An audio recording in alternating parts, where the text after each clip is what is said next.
très heureux de vous avoir aujourd'hui. Est-ce que vous pouvez nous en dire un peu plus sur vous et vous présenter brièvement qui vous êtes et qu'est-ce qui vous a mené jusqu'au festival aujourd'hui?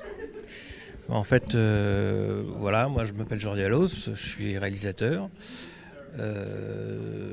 J'ai réalisé plusieurs courts-métrages. J'ai aussi autoproduit un long-métrage en 2004.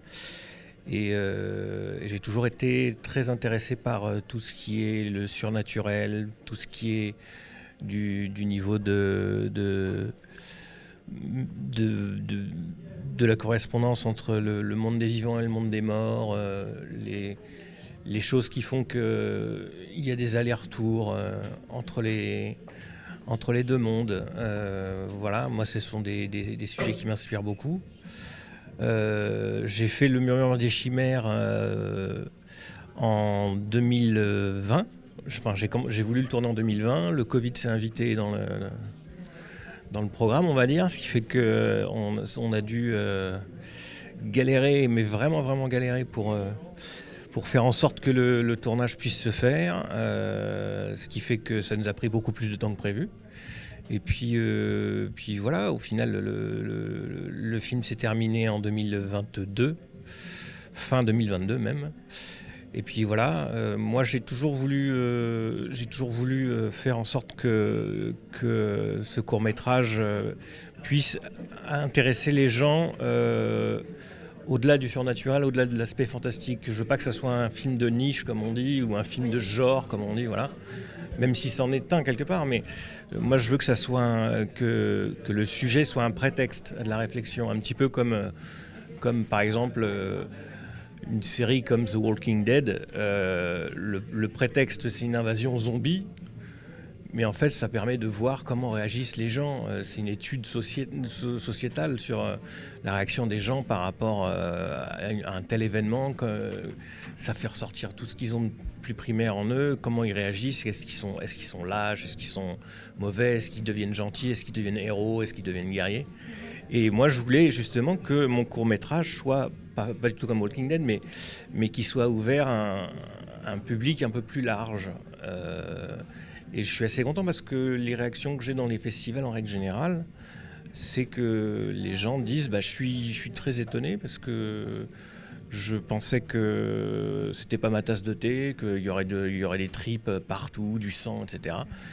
Et finalement non, c'est plus moi je suis plus à la limite du côté des films de John Carpenter ou de Shyamalan qui voilà, il n'y a pas tant que ça de sang ou d'effets gore dans le Sixième Sens ou même dans le film de Shyamalan ou The Others, les autres, le film de Amenabar, où en fait c'est de la peur, c'est du surnaturel, c'est du psychologique en fait.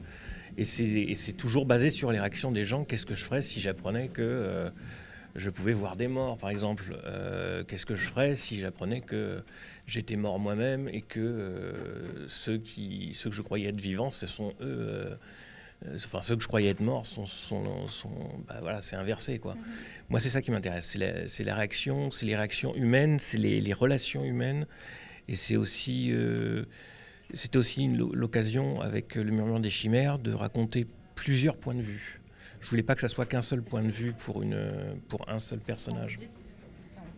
Quand vous dites point de vue, vous parlez plutôt, c'est pour les sceptiques aussi, un peu les gens sceptiques qui ne sont pas vraiment dans ce monde ou qui n'ont pas d'intérêt forcément pour ce monde. Et pour les moins sceptiques, du coup, qu'est-ce que vous entendez par... C'est ça, c'est tout à fait ça. C'est que j'essaie au lieu qu'on ait un seul personnage à qui il arrive des choses un peu étranges, je fais en sorte que ça atteigne plusieurs personnes à des degrés différents. Que ça arrive, il y a des choses étranges qui arrivent à une psychiatre, il y a des choses étranges qui arrivent à un veuf. Il y a des choses étranges qui arrivent à une jeune femme, ce qui fait qu'on a on a une jeune femme, on a plusieurs personnages de différents âges et qui ont des backgrounds complètement différents et chacun ont un vécu complètement différent. Et moi, ce qui m'intéressait, c'était de montrer comment ils appréhendent le surnaturel. Est-ce que leur première réaction, ça va être d'avoir peur et de refuser ? Ou est-ce que ça va être de se dire moi j'y crois, donc il n'y a pas de souci ? Ou est-ce que au contraire ça va être alors si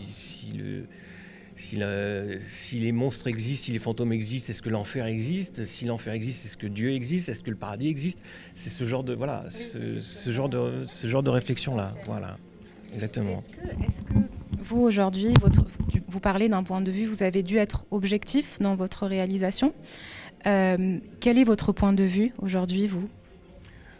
Moi, j'ai essayé d'être le plus objectif possible, mais mon point de vue personnel, c'est qu'en tout cas, moi, je reste persuadé que la vie ne s'arrête pas après la mort. Moi, je suis persuadé que la vie n'est qu'une étape et qu'il se passe plein de choses après la mort. Il y a tellement de témoignages de gens qui ont vécu des near-death experiences, des expériences de mort imminente. Ces personnes-là, ils ont beau être de religions différentes, d'âges différents, de pays différents. Ils se connaissent ni d'Adam ni d'Ève. Ces témoignages viennent de tous les pays. Ça vient d'Inde, ça vient d'Angleterre, ça vient des États-Unis, du fin fond du Québec, etc. Et ils décrivent tous la même chose, avec pratiquement même les mêmes descriptions, les mêmes mots. On ne peut pas dire c'est un complot, ils sont tous vus avant, les gars, on va dire qu'il va se passer ça et ça et ça et ça, et qu'on a vécu ça. Non, non. Et c'est ça que je trouve intéressant, c'est que ça prouve bien que, bien sûr, on n'a pas, tant qu'on ne l'a pas vécu nous-mêmes, on peut se dire, moi je veux des preuves, je suis comme saint Thomas, je veux des preuves. Mais je reste ouvert à ça, je ne suis pas forcément dans l'idée qu'il y a un enfer, un paradis, mais je pense qu'il y a quelque chose après la mort, quoi, qu'il y a, je ne sais pas si c'est un monde, je pense plus au limbe, ou quelque part où notre âme vagabonde un petit peu et reste auprès pas très loin des vivants. Et il y a suffisamment de signes vraiment à travers le monde, de témoignages, et c'est pas forcément des gens illuminés ou des gens qui sont dans des asiles psychiatriques ou autre chose qui disent ça. C'est souvent des gens vraiment au contraire qui sont des avocats super cartésiens et qui se retrouvent confrontés à ça et qui se disent mais je vous jure que jamais j'aurais pu penser que, mais pourtant. Et c'est ça qui m'intéresse. Et c'est ça qu'aussi, pour rebondir sur mon court-métrage, c'est ça aussi que je voulais montrer dans mon court-métrage, à travers mon court-métrage, c'est ça, c'est que ce genre d'expérience peut arriver à n'importe qui et que ça n'est pas parce que ça leur arrive que c'est quelque chose de néfaste. Ça, pour certains, ça peut être néfaste. Pour d'autres, ça peut être bénéfique. Tout dépend s'ils se sentent prêts, s'ils ne se sentent pas prêts, s'ils ont peur, s'ils acceptent.